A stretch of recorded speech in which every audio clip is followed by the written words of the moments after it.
In this video, we are going to take a look at how we can take withdrawals on a 529 plan. It hasn't been a long time since we discussed the 529 plan in detail. However, one of the important aspects associated with the plan remains, and that is how to take withdrawals. The taste and aroma of a fully fledged grown fruit can only be discerned after it gets ripe and fully developed. A similar line of approach applies to this plan the participant moves on to endorse, gets qualified to be fully matured. Yes, in this video, we are going to talk about how the withdrawal on the 529 plan proceeds, as well as the ultimate awaited yield each of the participants and beneficiaries. Before moving on, please give some time to like and share the video, subscribe to our channel, and hit the notification button right there on your screen. We would be immensely grateful for the support and inspiration you all have given to us and anticipate the same in the upcoming days as well. Our topic for today will be withdrawals on a 529 plan. You might have been saving and contributing to the savings fund for years, and it thus becomes critical that you decide to withdraw the right amount at the right time for the right purpose. Let's look at the withdrawal process in more detail. Withdrawal on a 529 plan. Two of the 529 plans, categorized into prepaid tuition plan and education savings plan, with only a handful of states offering the prepaid tuition plan instead of the education savings plan adapted by the larger number of states, have their own technical pros and cons. Prepaid tuition plan offers the participants to lock the college expenses in the current date, thereby allowing them to get concessions on the inflating price in the future. It is more of purchasing credits or units, either in a lump or in a regular installment, whichever is preferable. Education Savings Plan, on the other hand, allows the participants to contribute the sum of their earnings, which could be exploited at a later date as and when required. Such contributed funds are subjected to layers of investment, either in single or multiple mutual funds, or exchange-traded funds, ETFs, with a wide range of varying investment portfolio options. Proceeds from either of these savings plans could be withdrawn to support the education cost of the beneficiaries at a future date. For example, Mr. John contributed a total sum of $10,000 for 5 years to bear the education cost of his children. This contributed amount compounded to $15,000 after 5 years, generating a certain sum of return, $5,000 in this case, which could be used to bear the beneficiary's education costs. Costs associated with it could be made either for qualified or non-qualified expenses.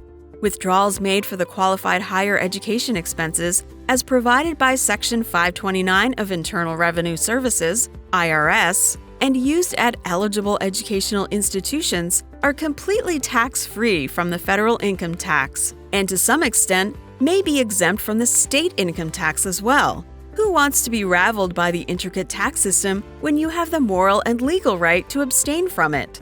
Let's look at these expenses in detail to prop up our understanding regarding tax-exempted expenses. Qualified expenses on 529 plan. Proceeds from the college savings account could be made for payment of the college expenses at post-secondary educational institutions, which include a bachelor's degree, an associate's degree, a graduate level, or any other recognized post-secondary credentials. Such expenses can further be bifurcated into qualified or non-qualified based on the purpose for which they are used. Qualified expenses include tuition fees, books, supplies, and equipment costs for enrollment. Mandatory fees, room and board not exceeding the cost where the student is enrolled at least half-time, computers, peripherals, and technology-related expenses such as software and internet, additional enrollment and attendance cost. There could be other costs as well that fall under the categories of non-qualified expenses, and this includes the cost incurred for travel and transport, insurance payments, fees for extracurricular activities, application fees, and other non-related costs other than the payment made directly for enrollment. It is crucial for the plan holder to meticulously engage in the withdrawal process so as to optimize their tax savings and not fall within the tax brackets mandated by the federal and the state level. Eligible education institutions. Along with the fund distributed for qualifying expenses, it must also be used at an eligible education institution in order to be exempt from tax. Any accredited college, university, vocational school, or post-secondary educational institution eligible to participate in the federal student aid program run by the U.S. Department of Education qualifies for tax exemption. There is also an alternative way to solicit the information from the program manager sponsoring the plan to suffice the knowledge of whether the institution one is opting for is an eligible education institution or not. Federal and state taxation issues. It is self-evident to concede the fact that the higher and more complicated taxation system adopted by the state and federal governments substantially affects the growth of the investment. In addition, the multiplier effect that such investment maneuvers on savings and income cannot be understated. It is therefore wise to understand the overall contractionary loop process that earlier classical economists had criticized, and go on selecting tax-deferred investment rather than a taxable investment. Among many such tax-deferred investment options, the 529 College Savings Plan is also one such investment plan intended to help the member of the family save for college by providing concession on the tax bracket, and therefore stood on the top of the list. The opportunity that such a plan generates in terms of monetary and safety basket outperforms other conventional strategic choices, ensuring overall educational services for their beneficiaries in the future. As long as such money is used for qualified expenses at eligible education institutions mentioned above, the gains made from the overall investment portfolios are also tax exempted from the federal income tax, and in most cases from state-level tax as well. Section 529 has a provision for imposing federal income tax and additional penalty tax if the withdrawals are not made for qualified higher education expenses. So any portion of non-qualified distribution must be reported or included in the federal income tax return, which is then subject to state and federal income taxes and a withdrawal penalty of 10%. Regarding state tax benefits and deductions each state offers, it is not uniform or consistent. Many states provide incentives and tax benefits for residents who invest in a plan sponsored by their home state, which may include matching grants and scholarships, state tax deductions, deferral benefits, and so on. Procedure for withdrawal. After a whole lot of understanding about the 529 plan's withdrawal and taxation effects, what is it worth if you don't know about the procedural aspects, right? Now let's get practical and delve into the topic which you all have longed for. Now, what is the procedure for withdrawal? It's rather easy. Step 1. Log in to your My 529 account. Step 2. Complete the withdrawal request form online and submit it.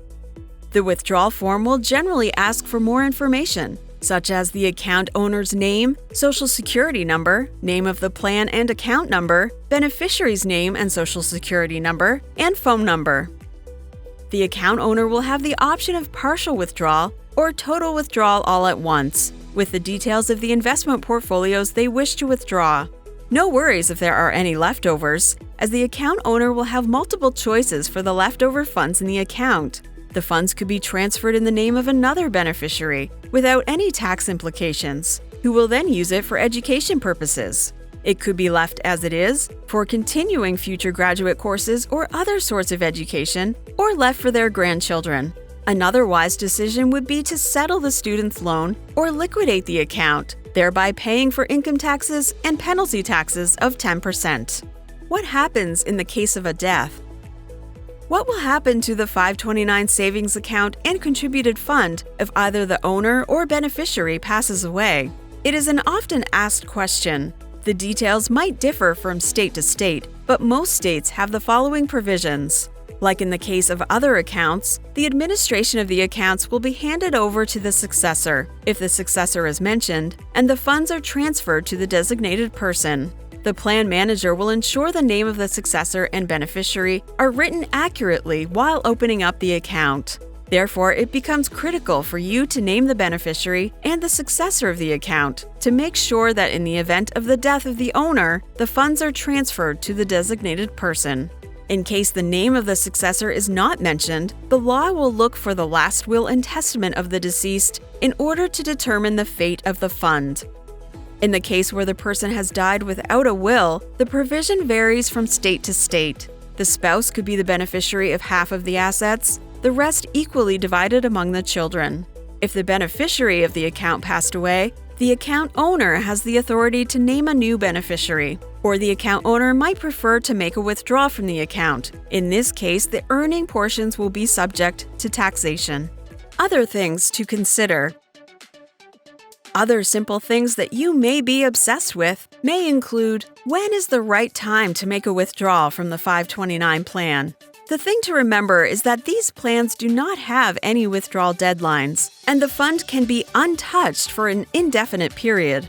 The authority of the accounts rests on the account owner, and it is essential that the distributions are matched with the qualified expenses during the same tax year. If distribution proceeds happen to be during the wrong tax year, there is the facility to roll the funds in the same or another 529 plan within 60 days, so as to avoid liability of tax and penalty. Another possible question is what happens in case of more than one 529 account with the same beneficiary, and which one shall you choose to withdraw from? It is wise to consider withdrawing from the parent's 529 accounts first, so as to receive privileges from various need-based financial aid.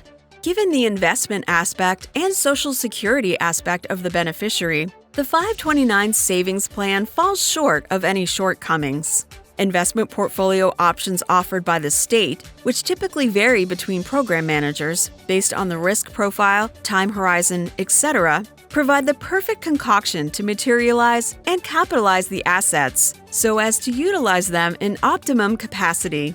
Selecting the perfect mix of investment and withdrawal mechanisms would definitely require some sort of professional assistance, which could minimize the possible risks associated with the portfolio and strengthen and maximize the asset efficiency so as to provide maximum utility to the account owner and beneficiary. Along with the monetary and Social Security measures that it offers, it hopes to maximize the ultimate welfare of the stakeholders, including students, parents, government, and the overall general public. Before wrapping up, don't forget to give this video a thumbs up and subscribe to the channel to learn more about the 529 plan. Constructive feedback and comments are highly appreciated. For the time being, you can enjoy the video now appearing on your screen. Thank you!